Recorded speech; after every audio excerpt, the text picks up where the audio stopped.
Hi friends, last time when I made a video for freshers, some of my friends and some of you asked me that can you give me some tips about people who is applying for SME or team leader role. So this is about that right now. So basically SME is mainly related to the subject matter expert irrespective of industry, whether you're working in banking industry, whether you're working in insurance industry, whether you're working on anything and everything. So mainly SME role will be a subject matter expert. So basically it is about expertise in the process. How do you handle that escalations, and how do you train the people, how do you give the coaching for the team members and updates to the clients, and even from that vice versa, like what is happening with the team you will be representing, or the same thing, what is the updates that you will be getting from the clients that you will be sharing it to the team, and how you make them understand. So mainly it goes with the process related roles. Okay, so now like many of the people when apply for SME role, even for the people who are there in the system also, are people who are wanted to be grown and aspire to go as an SME. That is the first role when it comes to from operations and associate senior executive. That will be the next role that will be acting as a lead, and that is how it is basically. Now for many of the people, what it surprises me is basically people will apply for roles for SME or want to aspire for SME, but they don't know the basics of this, understanding about the quality and finding that RCA, like we have multiple automations, multiple tools right now which is available, things and everything, which gives in, if you just need to give that what is error, it gives you with the like what is RCA, what is your action plan, what it can be, the things and everything in a detailed way with the artificial intelligence. And every office is there using Copilot minimum, as it is integrated with Microsoft, and some of the clients approve as ChatGPT, or some of the people will be using mainly as a cloud. Okay, so though we have all these artificial intelligence things and everything in place, okay, but one thing is very very important is you should have the basic knowledge. Okay, or else how much or you get it, but still you cannot make it to make it as an action.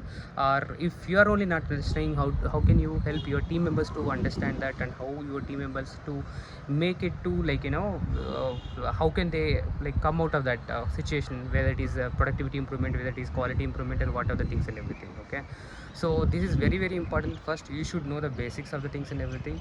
Okay, so let's start with the quality first. Okay, so what is the formula for calculating error percentage? People know that they do audits. Okay, they find the errors, but what is the errors percentage, what is the quality percentage, how do you identify these things? Also some of many of the people, I didn't see them, they're able to give me the formula as well. It's not I have so many tools and everything, but as I just mentioned, first you should know it, then use the tool to the advanced, but you should know it. The formula is basically, it is basically equal to 1 minus number of errors identified by total sample taken. Sample is nothing but number of projects that you did it. Okay, some people will take it as complete process loads. Okay, some will be taking as only the targets, but actually we have to take it with only the number of audits that we did it. Okay, so again I'll repeat it, it is equal to 1 minus number of errors divided by total number of audits done. This is your quality formula. So let me know in the comment section if you really need it to have a demo in the Excel. How do you calculate, how do the things and everything? I'll try to make a video about that.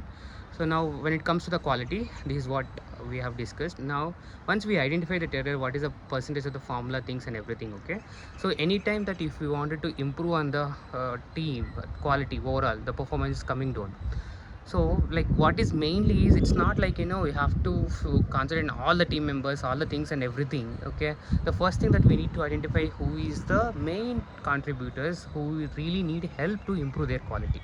Okay, that is the first thing that we need to understand that. So if we take that one first, it will come to as Pareto principle. Many of you know, or we don't know, it is called 20/80 principle also. So it's like 10 members if you are there in the team. In the 10 members, when you have this individual quality percentage taken with the added sample things and everything, not all 10 members will be highly contributing the quality. Might be 2 members, might be 3 members, might be some people who will be contributing higher number of errors to the team, which is impacting the team quality. So what you need to identify, who is the 20% who is impacting the 80% of the quality.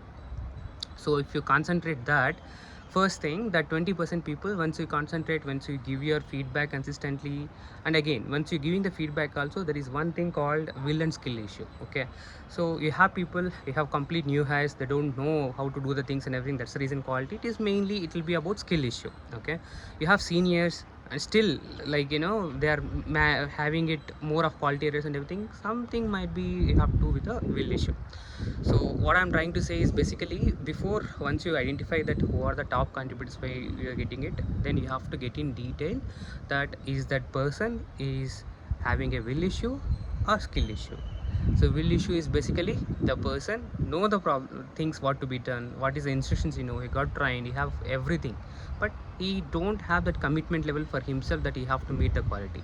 Okay, he don't have that commitment that it is impacting my career, it is impacting the team quality.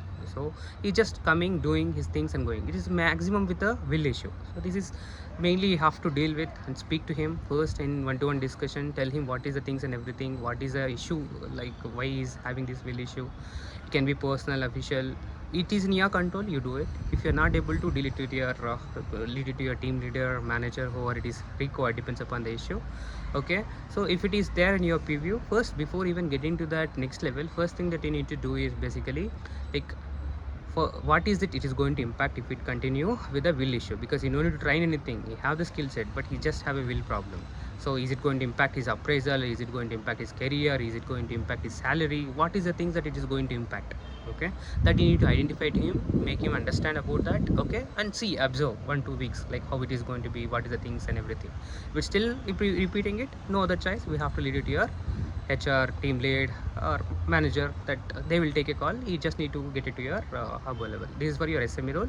And for team leader, you can have your one-to-one discussion, depends upon the things. But one thing here with the SME role and team leader, SME will be seeing the data, like, what is that immediate impact.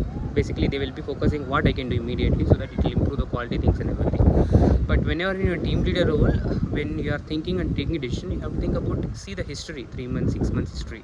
Is it like, this month only the problem is happening, is it previously also it happened, is the person is consistently repeating, depends upon the history. You need to take a call, you have to think ahead and take a decision. I'll discuss about the team leader in might be next video on how you take the decision, how do the things and everything. So we'll stick on to this currently with a subject matter expert role and how, what is the main things and everything. Okay, so as we discussed, like, once you identified, once you understand it is will issue, if then second thing is skill issue. Skill issue is basically, like, he's like might be fresher, he's a senior also, but not able to understand the concepts. He has very eager that you have to learn, he don't want to impact, but he's not able to. So at the time that your coaching skill will help. First you need to ask with him, discuss with him, what is that issue, what is the things that he's facing the difficulty. Is it any refresher training required? You have to pick it up. If it is not refresher training, it's an update material, he's not aware of SOP, you have to help him and coach him at least for, like, daily half an hour to 1 hour in one-to-one discussions, or separate dedicatedly help the person 1-2 months, like, maximum, like, you have to go weekly progressive data, how it is quality improving. Maximum you have to give 1 month to 2 months, how is that improvement. After that also improvement is not happening, then you have to take it to the next level. But for now, this is what you have to do. So first you need to do the Pareto analysis, which is 80-20 principle. Let me know in comments, like, how do you identify this Pareto, how do you identify these people, like, who is contributing, how to do it. I will definitely try to explain one more thing in one more video. Okay, so once you identify whether it is skill issue or will issue, then you have your action plan implemented accordingly, so that you can see, you can fix this issue permanently. So it's not about, like, it is temporary fix. Yes, temporarily, what is the action you have to do, 100% audit or second level review or shadow, what you need to do it. Okay, but you have to have it to fixed permanently. That is where your skills will be improved. How do you manage the people as an SME, depends upon that. Your next role will be designed that you're able to manage. As I mentioned, SME will be mainly with the process. Okay, team leader will be mostly with the people. How do you manage the people emotions with the client, communications, discussion. This is how it is. So when you manage the people like this way, definitely you'll be eligible sooner or later for the team leader role for sure. Okay, so all the best, and let me know what you need my help on, like, if you want me to help you with the interview questions, or if you want me to help you out little more detail in this way. Now we have discussed about quality. If you want to discuss about productivity, like similar way, but yeah, I can explain you in detail way, let me know in comments. Thank you guys, thanks for your time.